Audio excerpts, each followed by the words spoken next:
Welcome, everyone. This is Recovery Dharma. My name is Julia. I'm one of the facilitators here, and I'm so happy to be exploring the theme that we have created for the month of March, and that is the 8 worldly winds.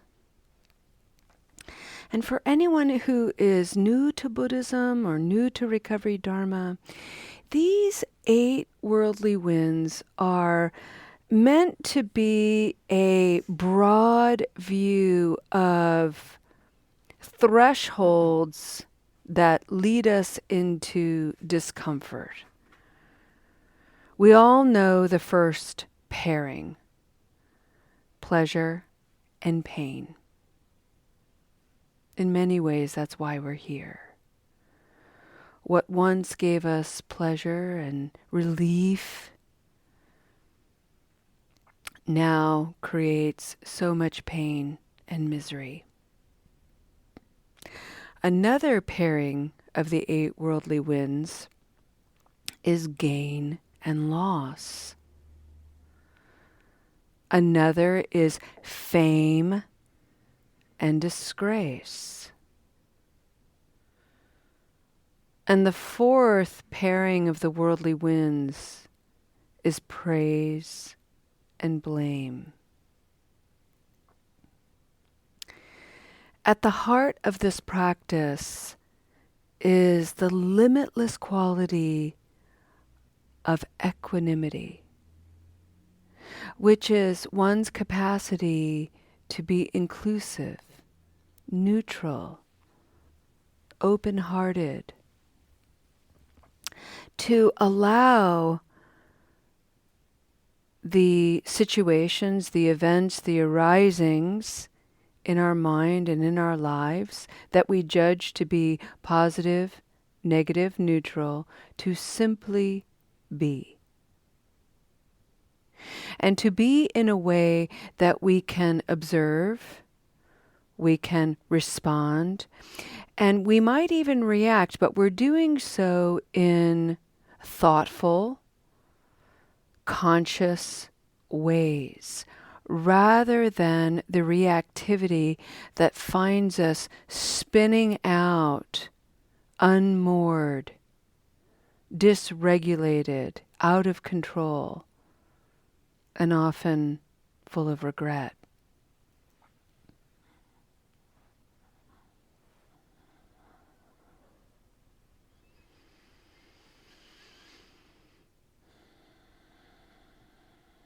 So with that swirling in the mind,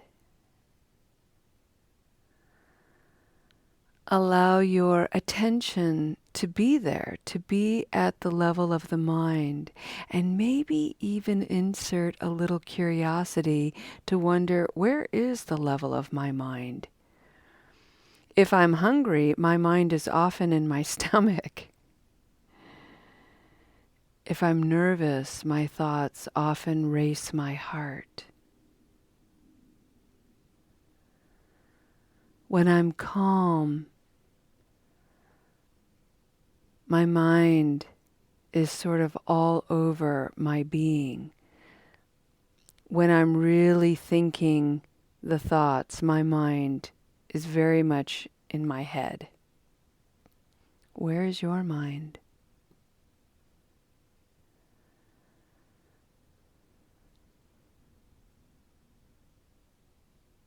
And as you consider settling even further, even more deeply, bring your attention to the breath and notice if you have a rhythm. Notice if your breath feels tight and a little nervous or insecure. Notice if that's coupled with a thought that suggests you're doing something wrong. And simply smile at that thought and remind it that we are here to invite how we are to be perfect. For no other reason than this is how we are. maybe a little nervous, a little tight. Take a deep breath.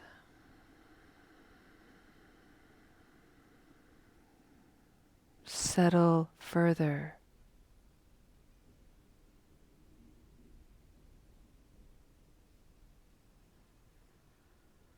Is there a pairing of the 8 worldly winds that seems to be stepping forward?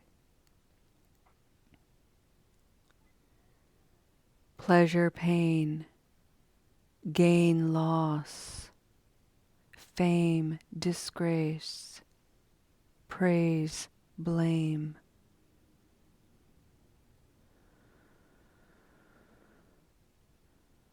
If one is stepping forward, coming into a brighter light,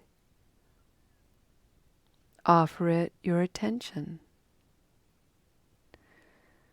And this can be simply your presence to it.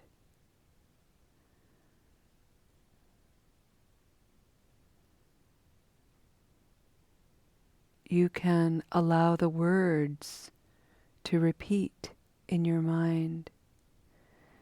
And pretty soon its wisdom, your wisdom, will emerge.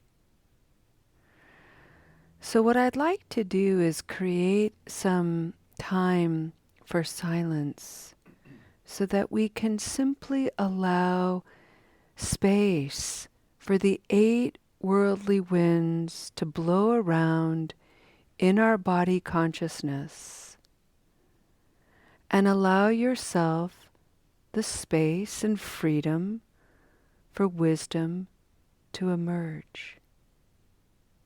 No need to follow the thought, no need to judge. Just see if you can let wisdom be. If, when you get hooked, you get connected and you find yourself going off in a thought, just smile at it and come back to this practice, to this settling in. Kind of clear the slate maybe with a deep breath and begin again. And the final instruction is a note of encouragement to bring a spirit of friendliness to your practice so you can truly enjoy your practice.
Friends,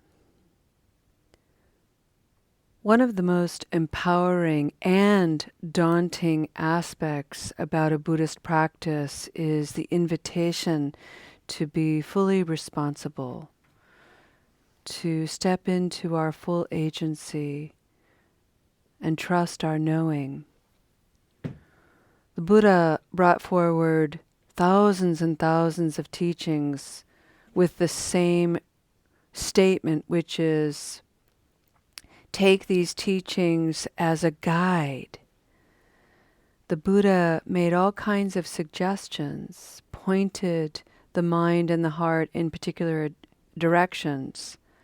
But these teachings aren't meant to be dictates saying this is the experience you ought to have or should have. That is left wide open for you to explore and trust.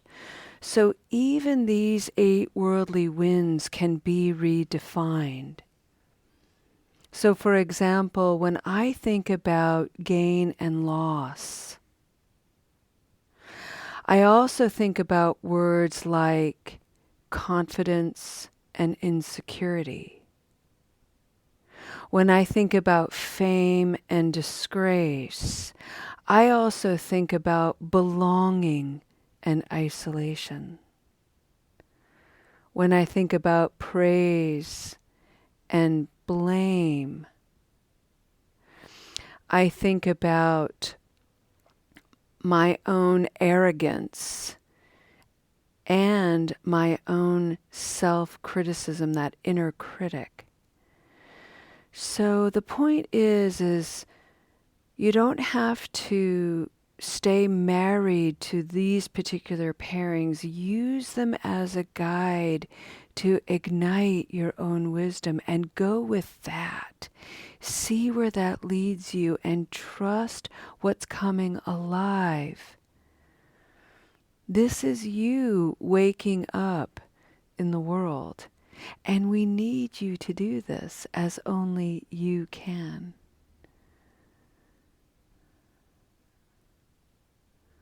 Let's end our practice on that note and with a very simple in-breath and out-breath together. Breathing in.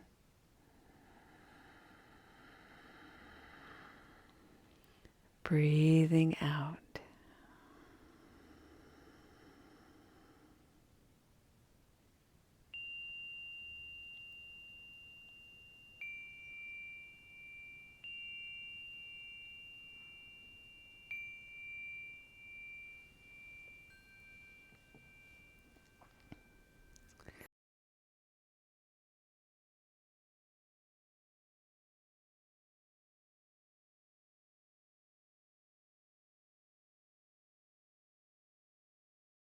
I think that's it. So let's go ahead and end our practice today with a beautiful dedication of merit. And this is a very simple one that I love.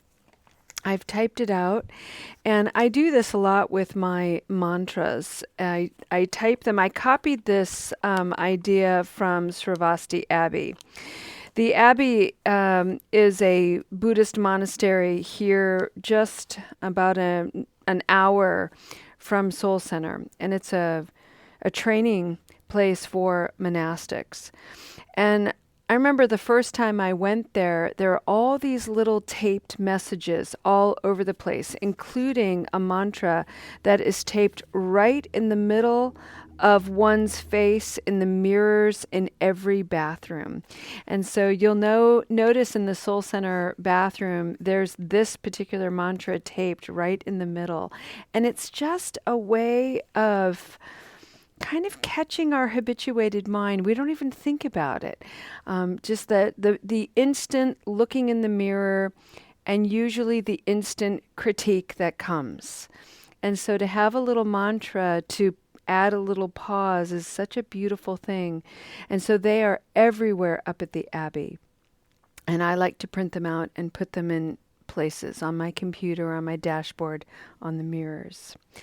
I invite you to drop into your practice once again, into your body, into your mind, into your heart. Close your eyes if it's comfortable for you.